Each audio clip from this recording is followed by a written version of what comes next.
Mais qu'en réalité, j'aurais pu simplement te donner même les versets et essayer de vous laisser méditer dessus, tu vois, non. Mais ça peut parfois être compliqué, c'est pourquoi je prends la peine de t'expliquer déjà quand même.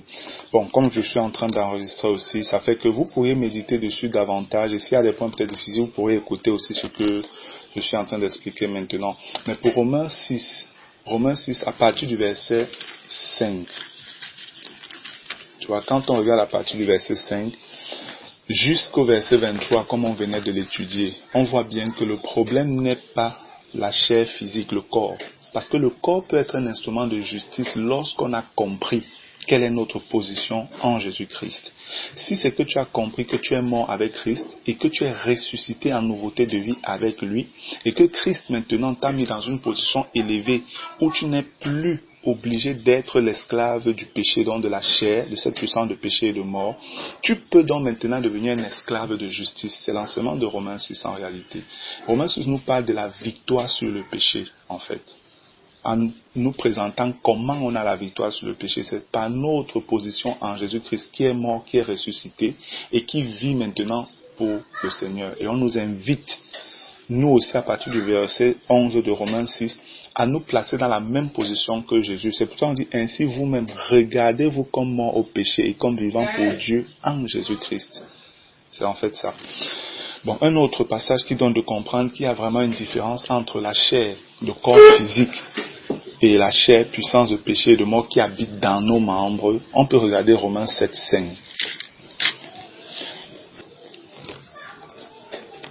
Je peux commencer même dans Romains 7, verset 4. Il est écrit: de même, mes frères, vous aussi, vous avez été par le corps de Christ mis à mort en ce qui concerne la loi pour que vous apparteniez à un autre, à celui qui est ressuscité des morts afin que nous portions des fruits pour Dieu. Le verset 5 dit: car lorsque nous étions dans la chair, les passions des péchés provoqués par la loi agissaient dans nos membres de sorte que nous portions des fruits pour la mort. Il y a un problème ici, c'est que la chair c'est le corps seulement. Tu vois, il y a un problème si la chair c'est le corps. Parce qu'on nous dit au verset, on nous dit, car lorsque nous étions dans la chair, qu'est-ce que ça veut dire? Quand Paul dit ça, lorsque nous étions dans la chair, si la chair c'est le corps physique, ça veut dire qu'il n'est plus dans la chair, il est déjà esprit là. Voilà. Donc il est en train de vouloir faire comprendre que lorsque nous marchons encore selon la chair, tu vois non, donc selon la puissance du péché et de mort dont il vient de parler dans Romains 6 là, le péché qui nous contrôlait. C'est en fait ça.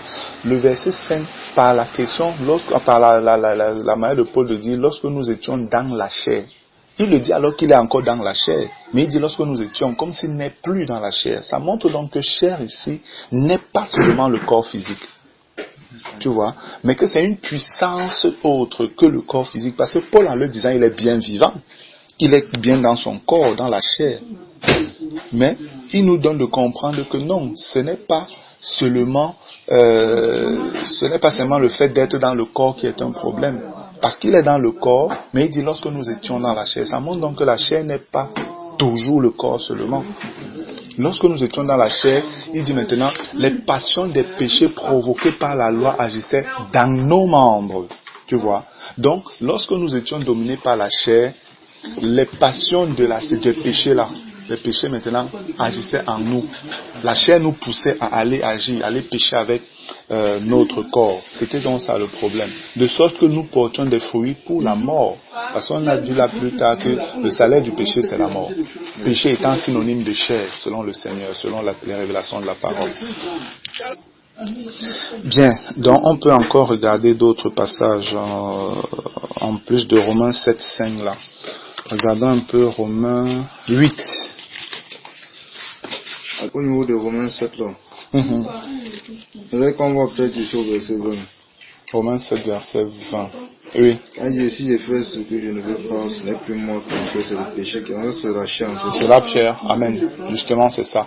Parce que tu vois, à partir du verset, si on prend le verset 15, Romains 7, 15, il dit, car je ne fais pas ce que car je ne sais pas ce que je fais, je ne fais point ce que je veux, et je fais ce que je hais. Or, si je fais ce que je ne veux pas, je connais par là que la loi est bonne. Et maintenant, ce n'est plus moi qui le fais, mais c'est le péché qui habite en moi. Tu vois, il dit, et maintenant, ce n'est plus moi qui le fais, mais c'est le péché qui habite en moi. Comment il peut le dire alors que c'est lui dans une certaine mesure qui pêche? Mais c'est qu'il est en train de recevoir la révélation, qu'il y a autre chose maintenant qui l'amène à pécher et qui habite en lui, alors qu'il est déjà né de nouveau. Il dit maintenant au verset 18, quand il dit au verset 17, mais c'est le péché qui habite en moi, il va nous expliquer où en lui. Est-ce que c'est toujours dans l'homme nouveau là? Est-ce que le péché habite dans l'homme nouveau, Paul?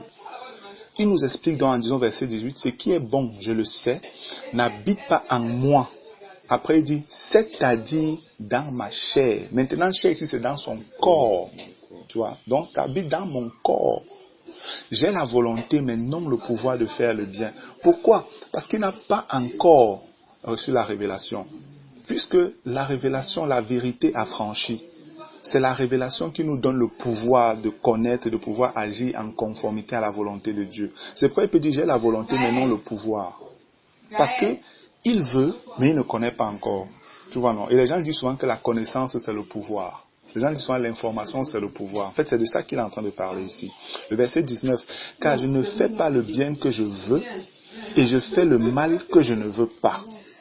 Et il dit maintenant, l'Esprit dit, et si je fais ce que je ne veux pas, le je là, c'est qui? C'est l'homme nouveau. Amen. C'est l'homme nouveau. Et si je fais ce que je ne veux pas, ce n'est plus moi. Le moi ici, c'est l'homme nouveau. Oui, ce n'est plus l'homme nouveau, mais c'est le péché qui habite en moi. Et en moi, il nous a déjà dit où? Dans son corps. Voilà. C'est donc en réalité, il dit au verset 21, je trouve donc en moi cette loi. Quand je veux faire le bien, le mal est attaché à moi. Car je prends plaisir à la loi de Dieu selon l'homme intérieur, donc selon son esprit en fait. Selon l'homme nouveau, il prend plaisir aux choses de Dieu. Mais je vois dans mes membres, je vois où? Dans mon corps. Je vois dans ma chair physique, je vois dans mes membres une autre loi qui lutte contre la loi de mon entendement. L'entendement, c'est l'esprit. Et qui me rend captif de la loi du péché qui est dans mes membres. Alors qu'il a déjà été affranchi. Mais il n'a pas encore reçu la révélation. Et n'ayant pas la révélation, il demeure captif de la loi du péché qui est dans ses membres. Mais quand il reçoit donc la révélation, le gars, il est affranchi. Il a reçu le pouvoir par la connaissance. Donc la chair n'est pas toujours le corps physique. C'est aussi une puissance de péché et de mort que la Bible appelle aussi péché. Péché en fait est synonyme de chair. Mais les chrétiens, pour la plupart, ne le savent pas. Et c'est ici qu'il est question de révélation. Parce que certains vont vouloir que tu leur montres, on a dit que le péché, c'est la chair. Tu vois? Mais quand tu lis dans les contextes et la cohérence avec les autres passages, comme je disais dans Galates, ou bien dans Romains 8, on a vu Romains 6, on voit des corrélations avec Romains 8. Tu vois donc que c'est la même chose en réalité. Mais c'est donc ça la méditation. La Bible est écrite de manière à ce que ce soit les enfants de Dieu qui comprennent, ceux de la maison. Ceux de l'extérieur ne peuvent pas comprendre. Ceux de l'extérieur ne peuvent pas comprendre. Et les chrétiens charnels qui ne prennent pas la peine de chercher le Seigneur fidèlement, eux aussi sont comme les païens, parce qu'ils sont encore conduits par la chair. Ils ne peuvent pas comprendre. Et ils vont donc passer beaucoup de temps à discuter et à perdre du temps. C'est ça le problème en réalité. Amen. Donc quand on regarde Romains 8, le verset 7, on nous dit, car l'affection de la chair est inimitié contre Dieu. Car l'affection de la chair est inimitié contre Dieu parce qu'elle ne se soumet pas à la loi de Dieu et qu'elle ne le peut même pas. Oh là là! Est-ce que si le corps était vraiment, la chair c'était vraiment le corps, on peut parler comme ça? On te dit au verset 7 de Romains 8 que l'affection de la chair est inimitié contre Dieu parce qu'elle ne se soumet pas à la loi de Dieu. Et on dit et qu'elle ne le peut même pas. Donc c'est un peu si c'est que vraiment la chair, c'était le corps physique. Ça voudrait dire que ton corps, si tu ne peux pas l'utiliser pour servir Dieu, est-ce que c'est possible? Non. Non. On te dit ici, la chair c'est la puissance de péché et de mort et elle ne peut pas se soumettre à Dieu. De la même manière, tu vois que les démons ne peuvent pas faire le bien. La chair ne peut pas faire la volonté de Dieu. C'est impossible. On dit on ne le peut même pas. Ça rejoint encore Galates 5 dont je te parlais, où on dit que la chair a des désirs contraires à ceux de l'esprit et l'esprit en a de contraires à ceux de la chair. Ils sont opposés entre eux. Tu vois. Et ce verset 7-ci donc rejoint justement le passage de Galates 5 là. La chair n'est donc pas seulement le corps physique, mais la chair est une puissance de péché dans notre corps qui est incapable de se soumettre à la loi de Dieu. Ce n'est pas possible. Amen. Bien, on va avancer. Ici, c'est qu'on regarde un autre passage qui peut encore nous être utile. Romains 8. Peut-être on peut prendre le verset 13. Romains 8, verset 13. Il est écrit: si vous vivez selon la chair, vous mourrez. Mais si par l'esprit, vous faites mourir les actions du corps, vous vivrez. Ce passage-ci peut sembler créer un peu de confusion. Comme si c'était le corps qui était un problème. Tu vois? Parce qu'on dit, si vous vivez selon la chair, vous mourrez. Mais si par l'esprit, vous faites mourir les actions du corps, vous vivrez. C'est un peu donc dit que voilà, c'est dans le corps qu'il y a le problème. Mais que non. Pourquoi? Parce que le corps par lui-même ne commet pas le péché. Le corps par lui-même ne peut pas avoir des actions. Si le corps peut mouvoir, peut bouger, c'est parce que l'intérieur est vivant. Amen. Si ton esprit quitte ton corps est incapable de réagir. Donc en fait, quand on dit ici, si vous vivez selon la chair, vous mourrez. Mais si par l'esprit vous faites mourir les actions du corps, vous vivrez. Pourquoi on parle des actions du corps? Parce que la chair habite dans le corps. Et quand on le dit, en fait, c'est parce que ta chair, tu peux encore être quelqu'un qui est dominé par la chair. Et c'est pourquoi on te dit que si c'est que tu vis selon la chair, tu vas mourir. Mais on te dit, par l'esprit, tu peux faire mourir la chair, en fait. Tu peux amener la chair dans un état d'impuissance où ton corps, maintenant, peut être un instrument de justice, comme on a vu dans Romains 6, verset 13. Amen. Pour ça, regardons encore, il y a des passages toujours qui peuvent nous donner de comprendre la position du corps et de la chair ici. Regardons dans Matthieu 15. Matthieu 15.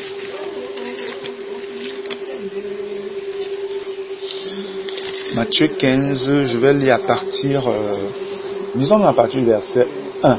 Tu vois, il est écrit: alors les pharisiens et les scribes vinrent de Jérusalem auprès de Jésus et dirent: pourquoi tes disciples transgressent-ils la tradition des anciens, car ils ne se lavent pas les mains quand ils prennent leur repas? Il leur répondit: et vous, pourquoi transgressez-vous le commandement de Dieu au profit de votre tradition?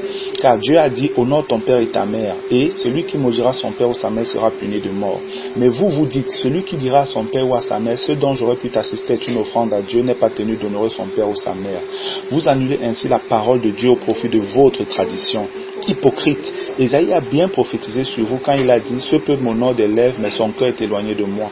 C'est en vain qu'il m'honore en enseignant des préceptes qui sont des commandements d'hommes. Et ayant appelé à lui la foule, il lui dit: écoutez et comprenez. Voici où c'est important davantage, selon notre sujet d'étude.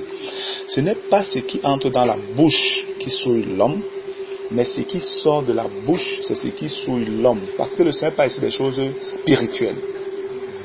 Sur le plan physique, ce qui entre peut te causer des problèmes. Mais sur le plan spirituel, c'est le contraire. Le verset 12.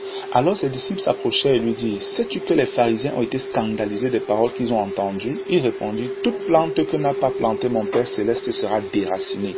Laissez-les. Ce sont des aveugles qui conduisent des aveugles. Si un aveugle conduit un aveugle, ils tomberont tous deux dans une fosse. Pierre, prenant la parole, lui dit: explique-nous cette parabole. Écoute ce que le Seigneur répond à Pierre. Et Jésus dit: vous aussi, êtes-vous encore sans intelligence? Quand le Seigneur dit cette parole, en fait, c'est pourquoi, frère, quand tu écoutes le Seigneur parler comme ça aux apôtres, tu vas te rendre compte que c'est une révélation qu'il veut leur donner. Le fait de le dire, ce n'est pas que Dieu attendait qu'ils comprennent, parce qu'il savait qu'ils ne pouvaient pas comprendre s'il ne leur donnait pas la lumière. Mais ça, c'est pour nous mettre en attention. Tu vois, non? Êtes-vous encore sans intelligence? L'intelligence, c'est la révélation, ce qui vient de Dieu, en fait, quand le Seigneur parle comme ça. Et ce n'est pas la seule fois où il leur dit ça. Verset 17. Ne comprenez-vous pas que tout ce qui entre dans la bouche va dans le ventre, puis est jeté dans les lieux secrets? Là, tu vois qu'il parle ici des choses physiques. Tu vois, non? Mais, ce qui sort de la bouche vient du cœur. Et le cœur, c'est l'esprit. Le cœur, c'est l'esprit. Théo même m'a écrit hier, il me disait que vraiment, il est davantage béni par le truc que je lui ai donné, montrant que le cœur c'était l'esprit là. Que lui il a suivi Henri. Pour Henri, le cœur c'est souvent l'esprit, c'est souvent la chair. Je lui ai dit c'est souvent l'âme. Que le cœur pour Henri c'est souvent l'âme ou alors l'esprit. Je lui ai dit que je sais qu'Henri pense comme ça, mais selon nos recherches, ce n'était pas juste. Le cœur c'est l'esprit. Et il m'a dit après, plus tard il m'écrit encore, il me dit que c'est vrai. que vraiment il est en train de le découvrir, parce que chaque fois qu'il remplace cœur par esprit, c'est clair, tu vois. Et je l'encourageais dans les recherches qu'il faisait. C'est hier soir qu'il m'écrivait ça. Le Seigneur nous dit dans le verset 18, mais ce qui sort de la bouche vient du cœur, et c'est ce qui souille l'homme. Car c'est du cœur que viennent les mauvaises pensées, les meurtres, les adultères, les débauches, les vols, les faux témoignages, les calomnies. Voilà les choses qui souillent l'homme, mais manger sans s'être lavé les mains, cela ne souille point l'homme.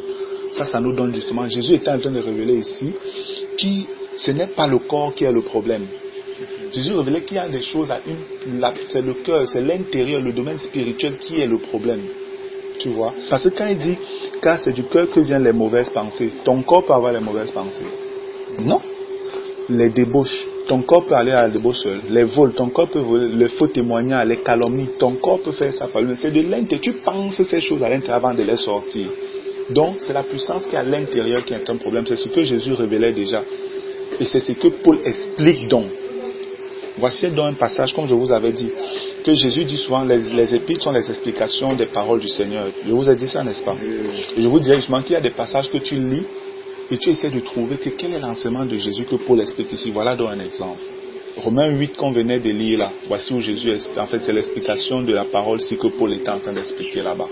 Parce que Paul a reçu ses enseignements, lui il le dit de Jésus même, pas d'un homme. Il a reçu de Jésus même ses enseignements.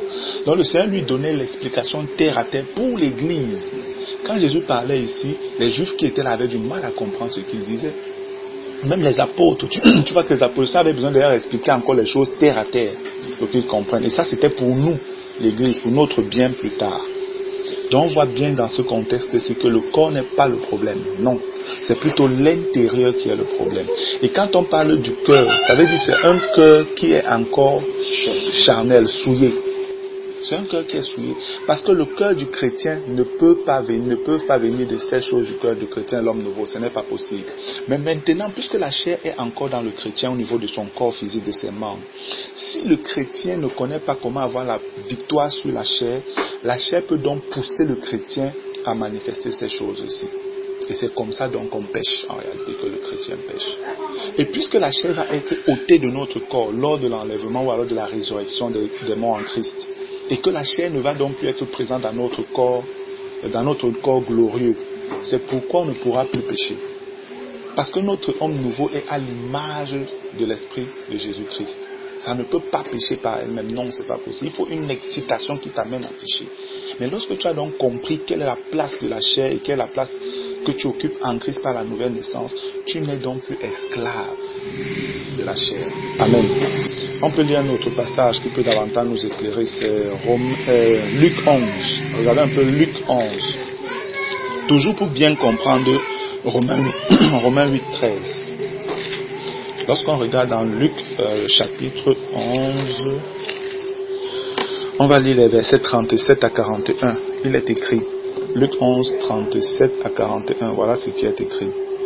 Pendant que Jésus parlait, un pharisien le pria de dîner chez lui. Il entra et se mit à table. Le pharisien vit avec étonnement qu'il ne s'était pas lavé avant le repas. Mais le Seigneur lui dit, vous pharisiens, vous nettoyez le dehors de la coupe et du plat, et à l'intérieur vous êtes pleins de rapine et de méchanceté. Insensé, celui qui a fait le dehors n'a-t-il pas fait aussi le dedans? Donnez plutôt en aumône ce qui est dedans, et voici toutes choses seront pures pour vous. Amen. C'est la même chose qu'il a dit en fait dans Matthieu. Il montre que ce n'est pas ce qui entre qui est le problème, mais ce qui est à l'intérieur, c'est ce que Dieu veut. Et il dit que si ce qui est à l'intérieur est bon, il dit quoi? Et voici toutes choses seront pures pour vous. C'est pourquoi le Seigneur nous demande d'abord de nettoyer l'intérieur. Parce que quand tu nettoies l'intérieur, ton corps maintenant devient un instrument de justice. Donc tu deviens saint, pur, esprit, âme et corps pour le service du Seigneur. Donc le corps, la chair, ce n'est pas un problème comme certains chrétiens pensent. La chair est un problème quand le corps physique est un problème quand la chair te domine encore. Mais quand tu as compris comment avoir la victoire sur la chair du péché, alors ton corps devient un instrument de justice à la gloire de Dieu. Amen. On peut regarder un autre passage. Regardons un peu Jean chapitre 1.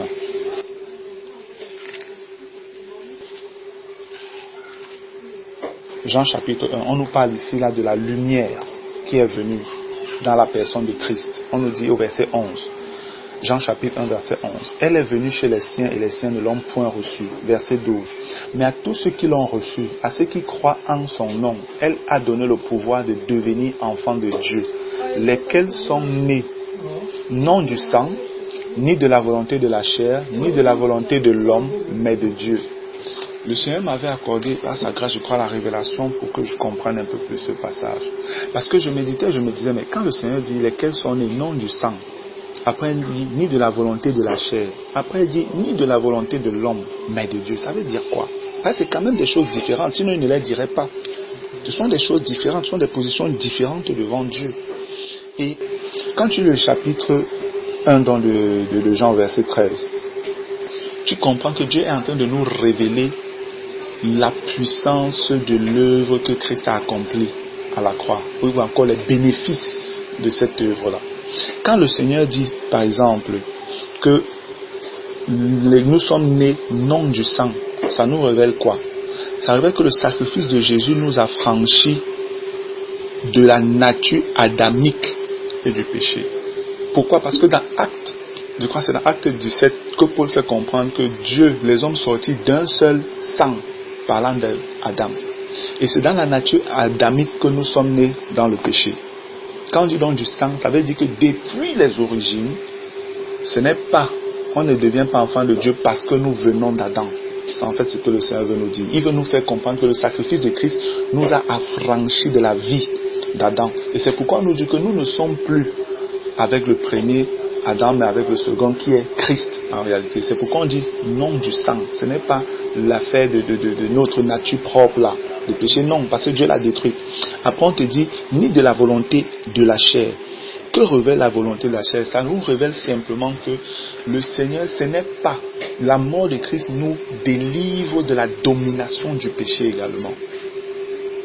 En fait, c'est ça que le Seigneur est en train de nous dire. La mort de Christ nous délivre de la nature adamique qui est une nature de péché.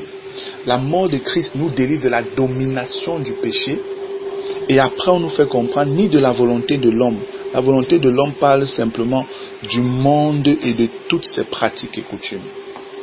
Parce que nous venons à l'existence sortant d'Adam, n'est-ce pas? Après, la chair prend le contrôle sur nous parce qu'elle devient notre maître. Elle n'a plus de contrôle. Mais Christ doit nous délivrer donc de la nature adamique. Christ doit nous délivrer de la puissance de la domination du péché. Et maintenant, Christ doit également nous délivrer de toutes les coutumes des hommes et des systèmes mondiaux dans lesquels nous sommes. Voilà de quoi Christ nous a franchis. Et réellement, il n'y a que Dieu qui pouvait le faire. C'est pourquoi on nous dit que nous sommes nés de Dieu. Parce que si tu n'es pas né de Dieu, frère, tu ne peux pas être affranchi de la nature adamique. Si tu n'es pas né de Dieu, la chair aura toujours la domination sur toi, le péché va te contrôler. Si tu n'es pas né de Dieu, tu fonctionneras comme le système du monde fonctionne, comme le train de ce monde. Alors que dans Éphésiens chapitre 2, on nous dit que nous avons été affranchis du train de ce monde. Nous ne marchons plus selon le train de ce monde. Amen. C'est donc ça. Et on comprend ici que la chair ici n'est pas le corps. La chair ne peut pas être le corps parce qu'on ne peut pas dire que lesquels sont nés non du sang, ni de la volonté de la chair, ni de la volonté de l'homme, mais de Dieu. En fait, on pouvait dire simplement, regarde, si je lis le verset 12 et 13 comme ça, mais à tous ceux qui l'ont reçu, à ceux qui croient en son nom, elle a donné le pouvoir de devenir enfants de Dieu, lesquels sont nés de Dieu. Ça suffirait, ça serait compréhensible. Tu vois, donc j'enlève tous les noms du sang, ni de la volonté de la chair, ni de la volonté de l'homme, mais de Dieu. Lesquels sont nés de Dieu. Point. Ce sera juste. Mais quand le Seigneur veut, il met non du sang, ni de la volonté de la chair, ni de la volonté de l'homme. C'est simplement pour nous montrer que la nouvelle naissance est l'apanage de Dieu. Dieu seul l'a fait pour pouvoir nous délivrer de notre nature adamique, pour pouvoir nous délivrer de la chair et domination puissante du péché en nous, et pour pouvoir nous délivrer aussi de l'amour du monde, des pratiques et des coutumes mondaines. Dieu nous a libérés de tout ça. C'est simplement ce que ça veut révéler. Donc la chair n'est pas toujours le corps. Parce que sinon on ne comprenait pas qu'on nous dit non du sang, après on dit encore ni de la volonté de la chair. Frère, est-ce que ta chair, le corps, c'est une volonté? Est-ce que le corps a une volonté? Non. Le corps n'a pas de volonté. Le corps est un instrument mort. En fait, il est vivant à cause du fait que nous sommes là-dedans. C'est tout. Amen. Donc voilà un peu pour donner de comprendre que Romains 8,13, quand on parle de corps, ce n'est pas que c'est le corps qui a le problème, mais c'est la puissance de péché qui est dans le corps, quand on est encore charnel. Regardons maintenant Galates 5. Galates 5, verset 19 à 20, en tout cas 19 à 21. Regardons un peu Galates 5. Je vais commencer mon verset 16. Galates 5, verset 16. Il est écrit, je dis donc, marchez selon l'esprit et vous n'accomplirez pas les désirs de la chair. On voit ici que la chair a les désirs. Car la chair a des désirs contraires à ceux de l'esprit et l'esprit en a de contraires à ceux de la chair. Ils sont opposés entre eux afin que vous ne fassiez point ce que vous voudriez. Voilà déjà quelque chose. On nous dit que la chair a des désirs. L'esprit a des désirs. Et les désirs de la chair sont contraires à ceux de l'esprit. Ils sont opposés entre eux afin que vous ne fassiez point ce que vous voudriez. Vous là, c'est qui? Les chrétiens. Et quand on dit vous, afin que vous ne fassiez point ce que vous voudriez, on te parle de l'homme intérieur. Parce que l'homme intérieur veut faire la volonté de l'esprit. Tu vois, non? Et la chair s'oppose afin que tu ne fasses pas ce que toi tu veux, en fait ce que Dieu veut que tu fasses. Satan est rebelle, c'est un rebelle, il est rebelle à la volonté de Dieu. Et il veut donc entraîner les hommes nés de nouveau à cette rébellion aussi à Dieu. C'est pourquoi on nous fait comprendre au verset, dans Galates 5, verset 17, car la chair a des désirs contraires à ceux de l'esprit et l'esprit en a de contraires à ceux de la chair. Ils sont opposés entre eux afin que vous ne fassiez point ce que vous voudriez. Maintenant, la chair là c'est quoi? Est-ce que la chair c'est le corps physique? Regardons, verset 18. Si vous êtes conduit par l'esprit, vous n'êtes point sous la loi. Or, les œuvres de la chair sont évidentes. Ce sont la débauche, l'impureté, le dérèglement, l'idolâtrie, la magie, les rivalités, les querelles, les jalousies, les animosités, les disputes, les divisions, les sectes, l'envie, l'ivrognerie, les excès de table et les choses semblables. Je vous dis d'avance, comme je l'ai déjà dit, que ceux qui commettent de telles choses n'hériteront point le royaume de Dieu. Amen. Frère, on nous parle ici des œuvres de la chair. On nous parle des œuvres de la chair. Et les œuvres de la chair, on nous dit la débauche, l'impureté, le dérèglement. Certaines personnes peuvent comprendre ça d'une certaine manière. Après, on te dit même l'idolâtrie. Est-ce que ton corps peut commettre l'idolâtrie par lui-même? Après, on te dit la magie. Comment ton corps fait la magie? Le corps ne peut pas faire la magie par lui-même. C'est poussé par l'homme intérieur qu'il va commettre la magie. Le corps par lui-même ne peut pas commettre la magie. Mais si on parle de débauche, les gens vont peut-être croire que non, tu veux boire, le corps veut boire. Ce n'est pas le corps, c'est la puissance du péché qui est en elle, qui est en lui, dans le corps. Le corps par lui-même ne peut pas commettre la magie. Et après on te dit les rivalités. Ton corps a les rivalités comment, bro? Hein, mon frère, comment ton corps peut avoir les rivalités? Après on te parle des jalousies. On te parle des querelles. Ton corps fait les querelles comment, ou bien ton corps a la jalousie comment? C'est l'intérieur, c'est ce que le Seigneur nous a dit dans Matthieu et dans Luc tout à l'heure. C'est de l'intérieur qui a un problème. C'est de l'intérieur que viennent toutes ces mauvaises choses-ci. C'est ce que Jésus citait de l'autre côté. Les divisions, les sectes. Ton corps fait les sectes comment? Comment ton corps fait les sectes? Non, c'est qu'il y a une puissance de péché qui anime toutes ces choses-ci, toutes les œuvres de la chair-ci. C'est ça que Paul appelle en fait la chair. C'est une révélation que Paul seul a eue. C'est à Paul que le Seigneur a enseigné ça, cette chose-là. Et c'est comme ça donc qu'il peut écrire Romains 8 et nous expliquer clairement comment avoir la victoire sur le péché. Nous expliquer pourquoi un chrétien, tu peux être né de nouveau, tu aimes le Seigneur, mais tu te retrouves encore en train de pécher. Tu ne veux pas faire une chose, c'est ce que tu fais. Ce que tu veux même faire, tu n'arrives pas à faire. Tu as la volonté, mais pas le pouvoir. Pourquoi? Parce que tu n'as pas compris qu'il y a une puissance de péché et de mort qui est encore là et qui t'empêche de marcher comme Dieu veut que tu marches. Et on nous dit qu'elle est opposée à l'Esprit de Dieu. Et l'Esprit de Dieu aussi est opposé à elle. Ils sont en guerre. Ils sont en guerre. Mais le Christ a vaincu. Amen. Le Christ a vaincu. Donc Galates 5, 19, 21 nous montre encore réellement que non, la chair n'est pas simplement le corps. Ok, prenons un autre passage. Allons dans Colossiens. Colossiens le chapitre... Lis d'abord dans ta version, le verset 1 à 7. Colossiens chapitre 3, pardon. Colossiens chapitre 3.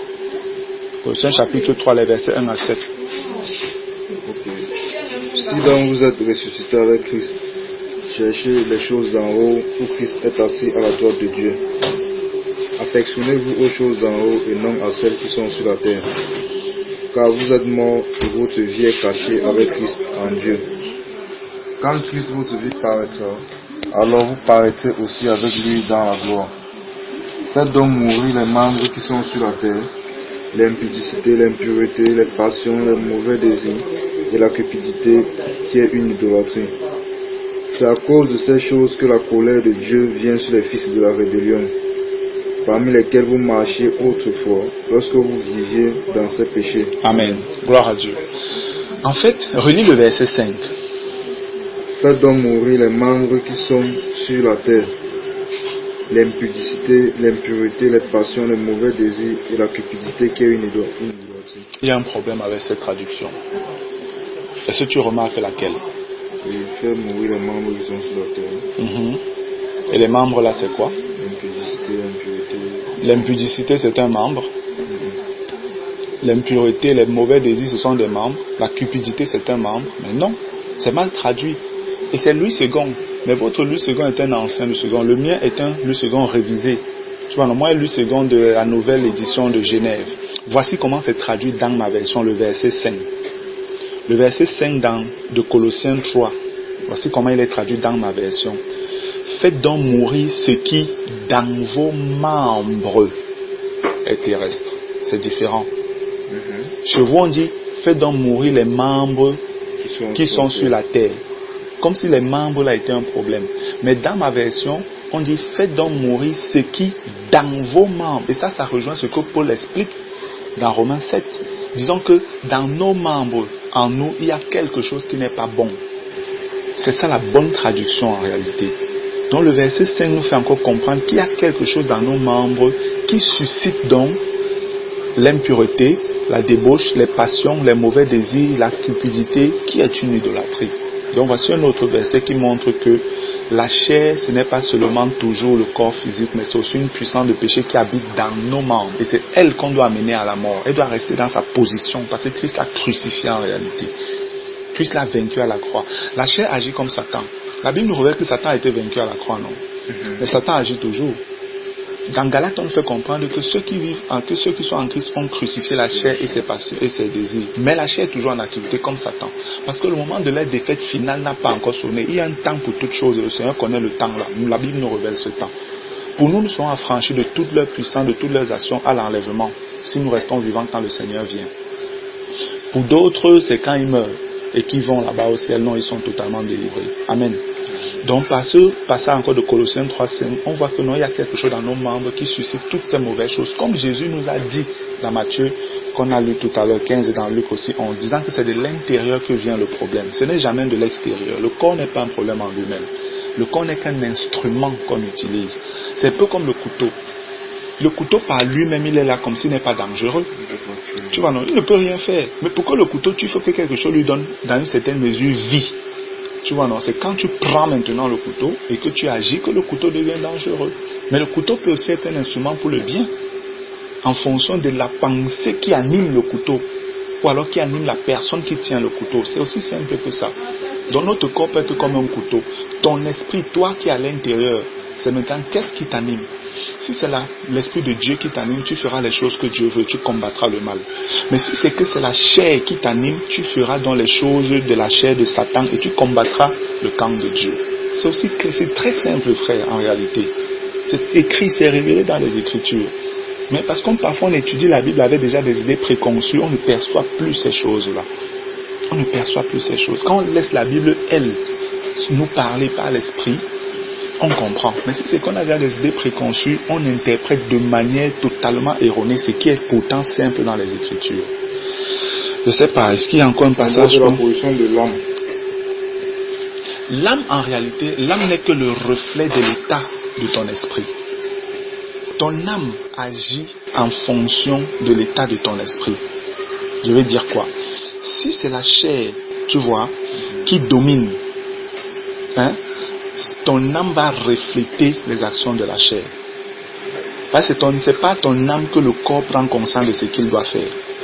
Le centre de conscience. Voilà. Tu vois, c'est pas ton âme. En fait, le centre de conscience même n'est pas l'âme. Ça, c'est ce que moi aussi je pensais. Mais c'est ton esprit. Ta conscience est au niveau de ton esprit. Maintenant, quand ton esprit est dans des bonnes dispositions vis-à-vis de Dieu, ton esprit communique des ordres à l'âme et l'âme ne fait que envoyer les instructions au corps qui obéit. Si c'est la chair qui a le dessus, tu vois, sur l'esprit, si la chair a le dessus sur toi, sur ton esprit, alors c'est la chair qui va envoyer des mauvaises informations à l'âme et l'âme va simplement exécuter, va donner au corps d'exécuter ça. L'âme est le reflet de notre position intérieure en réalité. Le livre que je suis en train d'écrire sur la nature de Dieu, c'est où j'explique en fait ça. Tu vois, dès que je vais commencer à mettre des choses propres, vous aurez également ça. On a fait dans cette étude, c'est en faisant cette étude qu'on a découvert ces choses-là. En fait, le Seigneur me l'a révélé et je l'ai expliqué aux frères en leur donnant les passages bibliques clairs dessus. Donc l'âme n'est pas le centre de conscience, non. L'âme est en fait comme un terrain neutre. L'âme est comme un simple miroir, réflecteur. Si c'est que c'est la lumière de l'esprit qui réjaillit fortement sur l'âme, ça va renvoyer ça sur le corps et on va voir les actions à la gloire de Dieu à l'extérieur. Si c'est la chair qui domine, les ténèbres qui dominent là-bas sur la lumière, sur l'esprit, alors les ténèbres vont frapper sur l'âme et l'âme, on va voir les actions charnelles de Satan se manifester au niveau de notre corps. C'est simplement ça. Amen. En tout cas, quand le Seigneur donnera, on reviendra un peu plus en profondeur là-dessus. Regardons maintenant aussi Colossiens 2, 23. Colossiens 2, 23. Lis même Colossiens, prends à partir du verset 20. Colossiens 2, les versets 20 à 23. Si vous êtes mort avec Christ au rudiment du monde, pourquoi, comme si vous viviez dans le monde, vous imposeront-on ces préceptes? Ne prends pas, ne goûte pas, ne touche pas. Préceptes qui tous deviennent pernicieux par l'abus et qui ne sont fondés que sur les ordonnances et les doctrines des hommes. Ils ont à la vérité une apparence de sagesse en ce qu'ils indiquent un culte volontaire, de l'humilité et le mépris du corps. Mais ils sont sans aucun mérite et contribuent à la satisfaction de la chair. Amen. Il est écrit, si vous êtes morts avec Christ aux principes élémentaires du monde. Et la Bible nous révèle que les principes élémentaires du monde, là, que ce soit tout dans Colossiens ou de Galates, c'est la loi de Moïse, en fait. Si vous êtes morts avec Christ aux principes élémentaires du monde, pourquoi, comme si vous viviez dans le monde, vous impose-t-on ces préceptes? Dans Galates 4.3, c'est la même chose qu'on dit. On nous fait comprendre là-bas que c'est la loi de Moïse. Quand tu es dans Galates 4.3. Maintenant, le verset 21 de Colossiens 2 nous dit, ne prends pas, ne goûte pas, ne touche pas. Verset 22 dit, préceptes qui tous deviennent pernicieux par l'abus et qui ne sont fondés que sur les ordonnances et les doctrines des hommes. Donc les hommes établissent les doctrines. On ne doit pas faire ça, on ne doit pas faire ci, on ne doit plus machin, on ne doit, par rapport alors on doit en fonction de la loi de Moïse et non en fonction de la révélation de la vie sous la grâce par l'esprit. Et regarde maintenant ce qu'on dit, on dit au verset 23. Ils ont en vérité une apparence de sagesse en ce qu'ils indiquent un culte volontaire, de l'humilité et le mépris du corps. Tu vois un peu que ça, ce sont des attitudes religieuses pieuses, ou alors qui peuvent sembler pieuses. Parce qu'on dit, qui indiquent un culte volontaire. Ils ont une apparence, on dit apparence de sagesse, pas là, ils ont une apparence de sagesse. Et ils indiquent un culte volontaire. Ils parlent comme si c'est de l'humilité. Et ils parlent même du mépris du corps. On parle ici, ils enseignent le mépris du corps, n'est-ce pas? Mais on nous dit par la suite, mais cela est sans valeur réelle et ne sert qu'à satisfaire la chair. Problème encore. Comment est-ce qu'on peut dire qu'ils indiquent le mépris du corps et après on dit encore qu'ils veulent satisfaire le corps? Si la chair c'est le corps. Le passage montre clairement qu'il y a une différence entre le corps physique ou alors la chair physique et la chair puissante de péché et de mort. Donc ici, ces gens, comme par ici, ils parlent le mépris du corps. Là, c'est le corps physique. Tu vois, à l'extérieur, peut-être ils vont dire non, il ne faut pas s'habiller de manière trop luxueuse, il faut être modeste, il faut être décent, il faut être machin, tout ça. Alors que c'est en fait des affaires qui sont parfois liées à la loi. Parce qu'ils ne vous disent pas spirituellement comment arriver à la victoire sur le péché. Et on dit que tout ça, ce sont des apparences d'humilité, des apparences de sagesse, des apparences d'un culte libre et volontaire. Non, ils sont sous une loi en fait. Et on nous fait comprendre que ça, en fait, c'est la chair qui est en train d'être satisfaite là derrière. C'est pourquoi j'avais donné un enseignement au frère Yandé sur la chair religieuse. Frère, la chair est très religieuse. Satan veut l'adoration. Les gens pensent souvent que non, la chair n'a rien à voir avec Dieu. Au contraire, la chair aimerait conduire les hommes à l'adoration de Satan. Et quand vous faites ce que Satan vous demande de faire, vous êtes en train d'obéir à votre maître. De la même manière que nous, on a un maître qui est Jésus, qui est Dieu. Et quand on lui obéit, c'est une forme d'adoration à notre Dieu, de soumission à notre Dieu. Et il y a une chair religieuse. La chair religieuse aime beaucoup les mouvements, les chanter. Vous passez le temps à louer, sauter, les émotions. Voilà, c'est en fait ça. Elle vous entraîne dans les émotions. Les gens vont passer des heures à chanter, mais quand tu vas voir, il faut maintenant même étudier les Écritures, tu commences à voir les gens dormir. Parce qu'ils sont fatigués, la chair les a totalement émoustillés dans leur dégagement d'émotions là. Après, ils sont fatigués. Ce qui peut réellement nourrir maintenant leur esprit, ils sont en train de dormir. La parole de Dieu est une nourriture. C'est ce que le Seigneur nous enseigne. Mais vous passez le temps à danser, sauter, crier, sauter, chanter, danser. Après, quand il faut maintenant vous nourrir même, vous n'êtes plus en train de vouloir manger, vous êtes fatigué. Et c'est comme ça en fait que la mort spirituelle arrive. Comme ça, votre esprit devient faible. Dans le verset 23 de Colossiens 2 nous donne de comprendre qu'il y a bien une différence entre la chair physique, qui est le corps, et la chair spirituelle, qui est une puissance de péché et de mort. Amen. Bien, bon, je pense que voilà quelques passages. Normalement, si quelqu'un est disposé humblement à comprendre, on a étudié, je ne sais pas, peut-être 4-5 passages. Et c'est suffisant. La Bible dit le témoin de Dieu est vrai.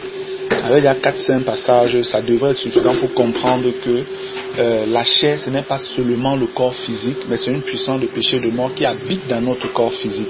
Et que la chair, corps physique, n'est pas un problème lorsqu'on a compris comment avoir la victoire sur la chair, puissance de péché de mort, que la Bible aussi même appelle péché en fait. Dès qu'on a compris, dans Romains 6, on nous fait comprendre qu'on doit donc livrer nos corps comme des instruments de justice. Et c'est parce que tu as compris ça que Dieu peut te dire dans Romains au chapitre 12. C'est ceux qui ont compris ça. C'est à ceux-là que Dieu s'adresse dans Romains au chapitre 12. Romains chapitre 12, verset 1, ce n'est pas une parole que Dieu demande à tous les chrétiens, comme ça, de but en blanc de faire. Non. Il parle aux chrétiens, c'est vrai, mais aux chrétiens qui ont compris comment avoir la victoire sur le péché. C'est à eux que Dieu peut dire, je vous exhorte donc, frères, par les compassions de Dieu, à offrir vos corps. Le corps n'est pas un problème, sinon Dieu ne nous demanderait pas de lui offrir nos corps, frères. À offrir vos corps comme un sacrifice vivant. Maintenant, le corps devient un sacrifice vivant. On ne parle plus ici de corps mortel. Tu vois, on parle de notre corps comme un sacrifice vivant, saint, agréable à Dieu, ce qui sera de votre pain un culte raisonnable. Normalement, est-ce que les sacrifices étaient vivants? Les sacrifices étaient morts, non? Voilà. Mais quand on dit un sacrifice vivant, ça veut dire vous, dans votre nouvelle nature, dans votre nouvel esprit, vous avez reçu la vie de Dieu. Et par la vie de Dieu, vous pouvez maintenant offrir, servir Dieu comme Dieu veut. C'est pour ça qu'on parle de sacrifices vivants. Est-ce que les sacrifices sont des sacrifices vivants? Non, les sacrifices, on les tue avant de les offrir. Mais ici, on nous parle de sacrifices vivants parce que vous êtes nés de nouveau et vous êtes censé comprendre comment avoir la victoire sur le péché. Et Dieu maintenant peut vous utiliser comme des vases d'or, des vases d'honneur à sa gloire. C'est en réalité ça, bien-aimé. Donc, je suis désolé, je courais vraiment parce que, comme tu sais, je suis en train de vouloir me préparer pour prendre la route. Mais je crois que avec ce qu'on a étudié là, un livre de vérité. La parole est un guide.